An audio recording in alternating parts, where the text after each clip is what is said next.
L'espace Paul Rebérol s'imposait à Émoutier où l'artiste y est né. Plus de 50 de ses toiles et sculptures sont exposées, témoignage d'une œuvre puissante. Les thèmes et les matières travaillées par Paul Rebérol révèlent son indignation contre l'injustice, l'intolérance, la barbarie de l'homme. Cette œuvre, qu'il signe en 1987, l'illustre particulièrement. Alors le titre du tableau, c'est le Cyclope, hommage à Georges Guingouin. Rebérol l'a peint en 1987 en hommage à son ami, le grand résistant Georges Guingouin.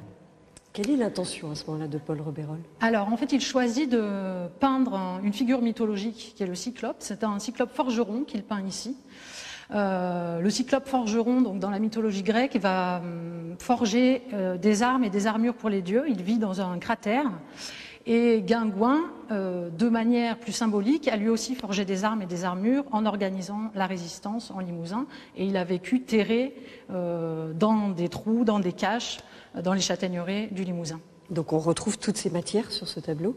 On retrouve les matières de la forêt, en fait, puisqu'on va avoir un petit élément en haut à gauche du tableau qui représente des châtaignes. En réalité, Rebérol a détourné une matière puisque ce sont des morceaux de balai et des morceaux de bois, en fait, qu'il a transformés en châtaignes. Et ces châtaignes, elles vont évoquer justement les conditions de vie des résistants dans les châtaigneraies, la nature aussi qui est omniprésente dans le travail de Rebérol, et puis les Limousins, puisque le châtaigne est le fruit du Limousin. Donc elles évoquent l'armée, finalement, que Guingouin a constitué derrière lui à la fin de la guerre, environ 10 000 hommes et essentiellement des Limousins. Donc là, de plus près, évidemment, on mesure toute la matière et l'importance de la matière sur ce tableau. Absolument. Donc on a le personnage qui jaillit de son cratère et qui vient piétiner donc, justement cette matière, qui sont les emblèmes du nazisme et de la collaboration en France. Nous avons ici donc la francisque, symbole du régime de Vichy, le sigle SS, l'uniforme donc du soldat, les bottes du soldat, et on trouve ici également donc le gamma grec, également ici, qui est le symbole de la milice française. Donc le personnage vient piétiner tout ce monde-là. On connaît le contexte de cette envie de créer cette œuvre? Alors en fait, cette thématique de la résistance, elle fait vraiment partie du travail de l'artiste dès la fin des années 50, début des années 60, puisque Rebérol est un peintre engagé. Et cette notion de résistance au sens large, en fait, elle jalonne tout son parcours de peintre. Il l'a rencontré, Georges Guingouin? Oui, il est devenu ami avec lui. Une amitié parmi toutes celles qu'il a eues à Émoutier notamment.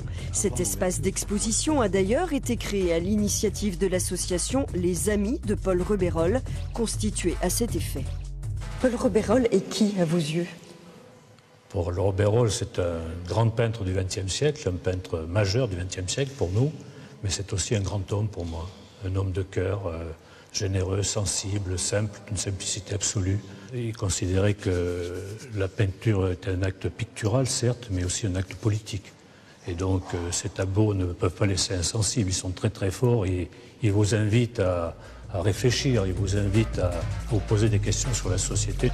À l'occasion des 20 ans de l'espace d'art, des œuvres inédites de 60 ans de création sont à découvrir jusqu'à la fin de l'année.